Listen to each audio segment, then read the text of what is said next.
আমরা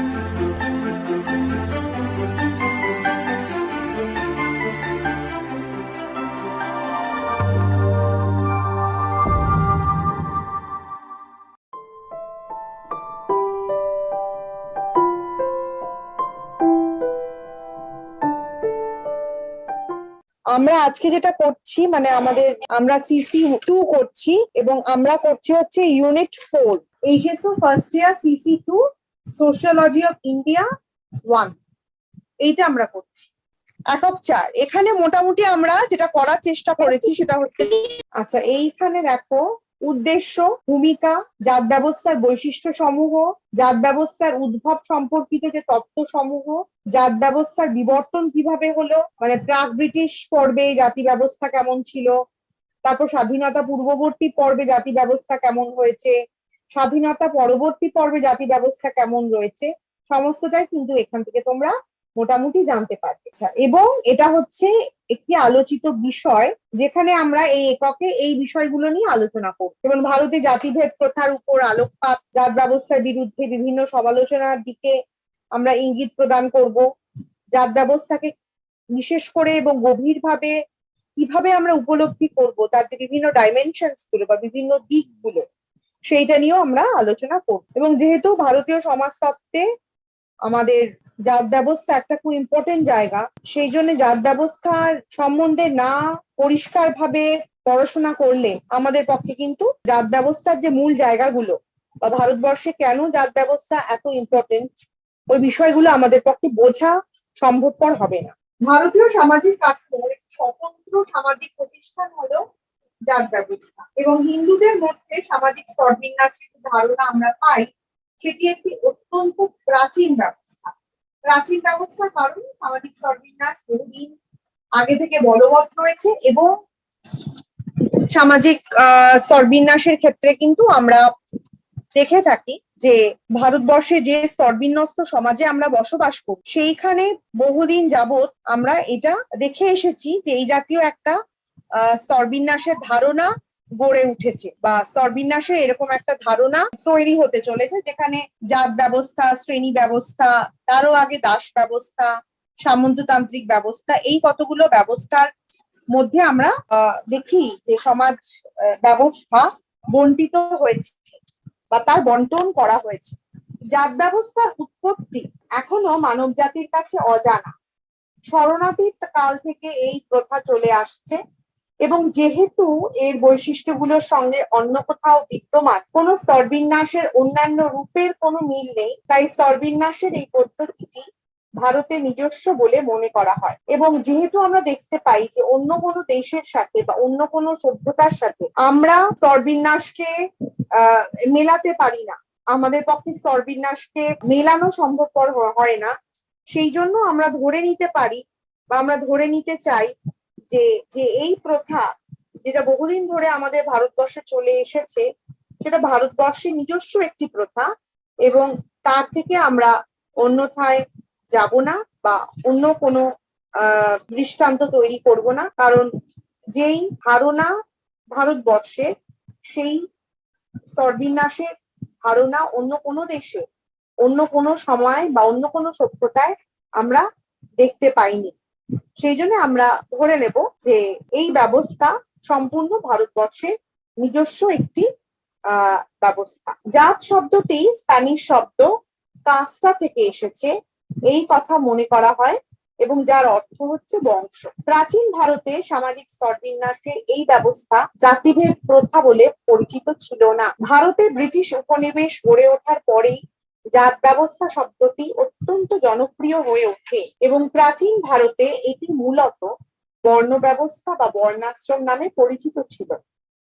আমরা যদি প্রাচীন গ্রন্থ বা প্রাচীন বই ইত্যাদি এগুলো পড়ি বা এগুলো নিয়ে চর্চা করি, আমরা দেখব যে মূলত ঔপনিবেশ কাল থেকে জাত ব্যবস্থা বিষয়টি বেশ এবং বিশেষ করে এই শব্দটি জনপ্রিয় হয়ে উঠেছে। এবং প্রাচীন ভারতে জাত ব্যবস্থার বহু আগে যেই প্রথাটা বা যে প্রতিষ্ঠানটা আমাদের মধ্যে জনপ্রিয় ছিল বা অবস্থিত ছিল সেটা হলো বর্ণ ব্যবস্থা বা বর্ণাশ্রম ব্যবস্থা। এবং আমরা যদি বেদ, উপনিষদ এবং নানান রকম ধর্মশাস্ত্র ইত্যাদি এগুলোর অধ্যয়ন করে আমরা দেখব যে ঋগ্বেদে কিন্তু চতুর্বর্ণ ব্যবস্থার কথা বলা হয়েছে এবং যার অর্থ ভারতীয় সমাজে 4টি প্রধান বর্ণের উপস্থিতিকে আমরা দেখতে পাই। এই 4টে বর্ণের উপস্থিতি কোনগুলো বলতে পারবে তোমরা? ব্রাহ্মণ, ক্ষত্রিয়, বৈশ্য আর শূদ্র। ওকে, এবং এই যে 4টে বর্ণ ছিল, জাতি এবং বর্ণ কিন্তু এক নয়, এটা আমাদের মনে রাখতে হবে।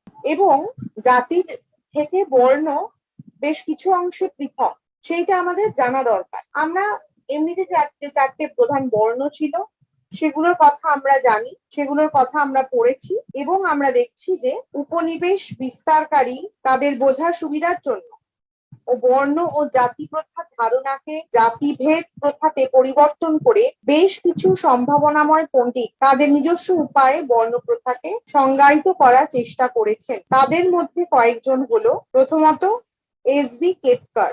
তিনি উল্লেখ করেছেন একটি জাতি হলো একটি গোষ্ঠী যার দুটি বৈশিষ্ট্য রয়েছে। 1 নম্বর, যারা সদস্যদের থেকে জন্মগ্রহণ করে সদস্যপদ তাদের মধ্যে সীমাবদ্ধ থাকে এবং গোষ্ঠীর মধ্যে জন্মগ্রহণকারী সকল ব্যক্তি সেই গোষ্ঠীর অন্তর্ভুক্ত হয়। সদস্য পদের একটি অমার্জনীয় সামাজিক আইন দ্বারা গোষ্ঠীর বাইরে বিয়ে করা নিষিদ্ধ থাকে। জাত ব্যবস্থার এই দুটো হলো মূল বৈশিষ্ট্য, যেটা কে বলেছে ছোট কোয়েশ্চেনের জন্য, কিন্তু তোমরা এই জাতীয় এস.বি. কেতকর ছোট ছোট প্রশ্ন যেগুলো আসবে, মূলত অ্যাসাইনমেন্ট এই জাতীয় প্রশ্ন আসার সম্ভাবনা বেশি, সেখানে কিন্তু এরকম ধরনের প্রশ্ন থাকবে। কে উল্লেখ করেছেন যে জাতির মূল বৈশিষ্ট্য জন্মগ্রহণের উপর নির্ভর করে, সেখানে উত্তর হবে এস.বি. কেতকর। এস.বি. কেতকর কি বলেছেন যে জাতি ব্যবস্থার এমন কিছু সদস্যদের দ্বারা তৈরি একটা ব্যবস্থা যেখানে আমরা দেখছি যে একটি নির্দিষ্ট দলে সদস্যপদ থাকা বাঞ্ছনীয় এবং সেই দল কিন্তু দলচ্যুত হলে বা দলছুট হলে সেই ব্যবস্থাপনার মধ্য দিয়ে আর জাত ব্যবস্থা সদস্যপদ টিকিয়ে রাখা মুশকিল।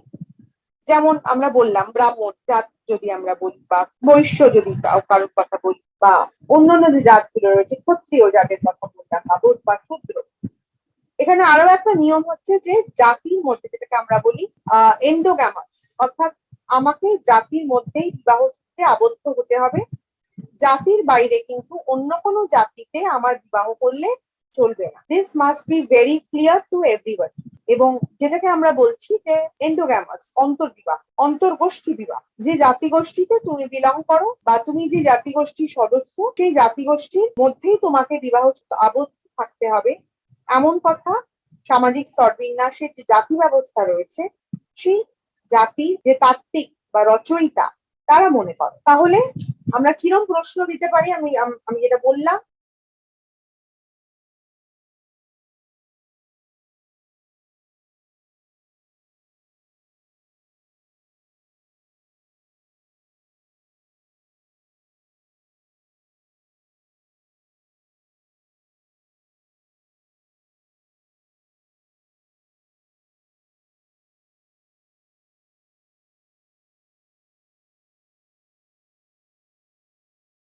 কোন উত্তরটা বলো হবে? আন্তর্জাতিক ম্যাডাম। অন্তর্জাতি বিবাহ। ঠিক আছে, ইংলিশটা তো বুঝতেই পারছো কি হবে। এরকম ধরনের কিছু প্রশ্ন কিন্তু, এই জাতীয় প্রশ্ন কিন্তু আমরা, এই যে এস.বি. কেতকর কটি বৈশিষ্ট্যের কথা উল্লেখ করেছে, ধরো আরেকটা দিলাম আমি, এটা ধরো এ বলা হলো, বিতে আমি আরেকটা প্রশ্ন রাখলাম।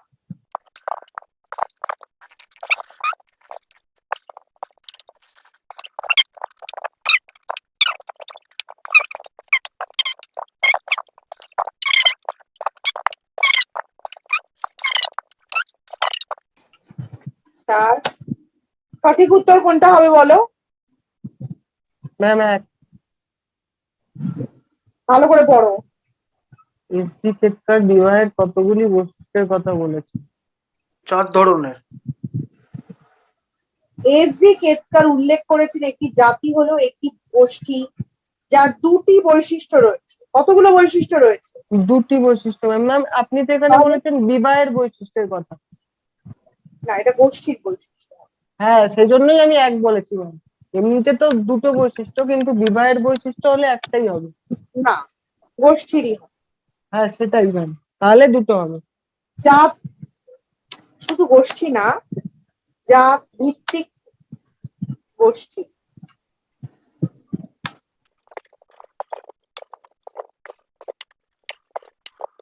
ঠিক আছে, এরকম করে বিষয়গুলো দাঁড়াবে। দ্বিতীয়ত স্যার হার্বার্ট রিসলি যিনি জাতি ব্যবস্থার একজন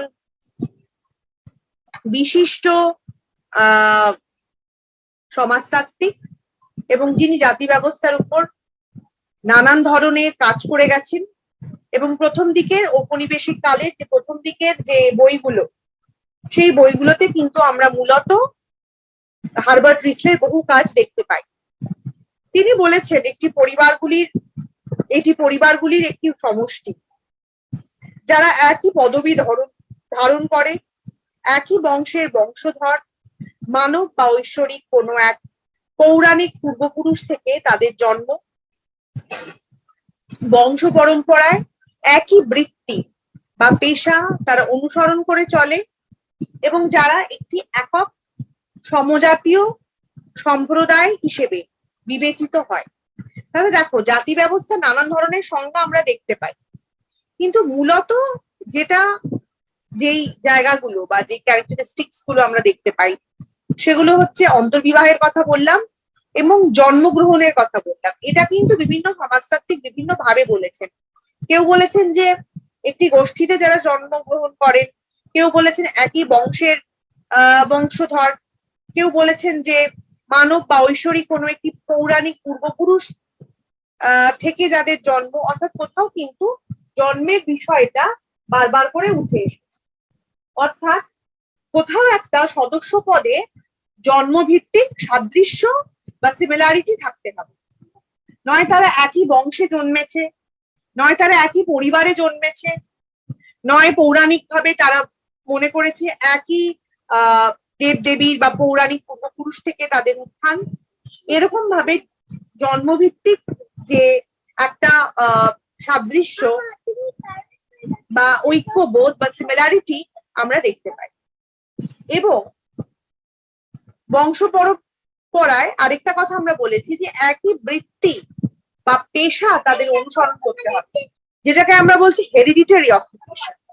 একটা কোনো পেশা ভিত্তিক বা পরিবার ভিত্তিক বা জন্মভিত্তিক পেশায় তাদের থাকতে হবে। যে কোনো পেশায় কিন্তু থাকলে চলবে না, এবং পেশার পরিবর্তন চলে না। ঠিক আছে, একটা হেরিডিটারি অকুপেশন যেটাকে আমরা বলি, অর্থাৎ বংশ পরম্পরায় তারা কোনো একটি নির্দিষ্ট পেশা গ্রহণ করেছেন এবং সেই পেশায় তারা রয়েছেন। সেটা কাঁসারি হতে পারে, কেউ মাথর হতে পারেন, কেউ জোলা হতে পারেন, কেউ ব্যবসায়ী হতে পারেন, কেউ জেলে হতে পারেন, কেউ তাঁতি হতে পারেন। এরকম বিভিন্ন পেশা থাকতে হবে। এবং এই তেলে বা তিলি হতে পারে, যেখান থেকে পরবর্তীতে আমরা যে পদবিগুলো সেগুলো অনুসরণ করতে দেখি, কৈবর্ত হতে পারে। তো অনেক সময় আমরা দেখি যে বিভিন্ন যে সদ্গোপ, তাদের একটা বিভিন্ন পেশা থেকে তারা এসেছে। ঠিক আছে, তো সাহা, তারা আবার সুরি সাহা যারা রয়েছেন, তারা আবার একটা নির্দিষ্ট পেশা থেকে এসেছে। যারা সদ্গোপ, তারা একটা নির্দিষ্ট পেশা থেকে এসেছে। ফলত একটা বংশভিত্তিক বা বংশ পরম্পরায় চলে আসা পেশা মানুষের কাছে খুব ইম্পর্টেন্ট। এবং এই বৃত্তি বা পেশা যেটা সমজাতীয় সম্প্রদায় হিসেবে একটি গোষ্ঠীকে নির্দিষ্ট করে চিহ্নিত করবে বা আলোড়িত করবে, এবং যে পেশার পরিবর্তন করা চলবে না কোনো কারণ ছাড়া বা সমষ্টিগত প্রয়োগ ছাড়া বা উদ্দেশ্য ছাড়া বা প্রকৌশল ছাড়া, সেটাকে আমরা বলে থাকছি হেরিডিটারি অকুপেশন বা বংশভিত্তিক পেশা, যেটা নিঃসন্দেহে জাত বৈশিষ্ট্য বা জাতিগোষ্ঠী একটি মৌলিক চরিত্র। তৃতীয়ত দেখো, এক একজন স্কলার বা সোশ্যালজিস্ট বিভিন্ন দিকের ওপর নজর দিচ্ছে। যেমন সিবি এস বি কাক্করকে আমরা দেখলাম যে বিবাহের জায়গাটায় তারা বারবার কথা বলেছে। আবার হার্বার্ট প্রিসলের দিকে যখন আমরা যাই তখন তিনি আবার বারবার যে হেরিডিটারি অকুপেশন তার কথা বারবার বলেছেন, পেশাভিত্তিক কাজের কথা বলেছেন। আর তৃতীয়ত ম্যাকাইভার এবং পেজ বলেছেন যে মানুষের যে সামাজিক অবস্থানটি সেটা সম্পূর্ণরূপে পূর্ব নির্ধারিত থাকে, যাতে মানুষ তার ভাগ্য পরিবর্তনের কোনো আশা ছাড়াই জন্ম নেয়, তখন শ্রেণীটি জাতের চরম রূপ নেয়। ভারতীয় সমাজে জাত ব্যবস্থা টিকে থাকার পেছনে বিভিন্ন কারণ রয়েছে। তার মধ্যে দেখো একটা কারণ যেটা ম্যাকাইভারের পেজ বলে মনে করে, সেটা হচ্ছে অনির্দিষ্টের কাছে বা অদৃশ্যের কাছে যখন আমরা নিজেদেরকে সঁপে নিই, অর্থাৎ মানুষের সামাজিক অবস্থানকে যখন আমরা পূর্ব নির্ধারিত বলে মনে করি, অর্থাৎ নিজের ভাগ্যের কাছে যখন আমরা নতজানু করি, সেইটা জাত ব্যবস্থার একটা মৌলিক বৈশিষ্ট্য। যদিও বা এটা সবাই বলেননি, কিন্তু কিছু কিছু সমাজতাত্ত্বিক এই বিষয়টার উপর জোর দিয়েছে। এটার সুবিধা হচ্ছে যে জাত ব্যবস্থার যারা রচয়িতা, যারা চেয়েছেন জাত ব্যবস্থা অটুট থাকুক, তারা দেখেছেন মানুষকে এই জাস্টিফিকেশন দিলে বা এই কারণ দেখালে কেউ আর জাত ব্যবস্থার বিরুদ্ধে কথা বলবে না। তারা মনে করবে যে যেমন অবস্থাতেই তারা থাকুক না কেন, সেটা আসলে আগের জন্মের ফলাফল, এবং সে এই জাতিতে জন্মগ্রহণ করেছে মানে এই জাতিতে সারা জীবন তাকে নিজেকে অবগত করতে হবে এবং এইভাবেই নিজের জীবনটা অতিবাহিত করতে হবে।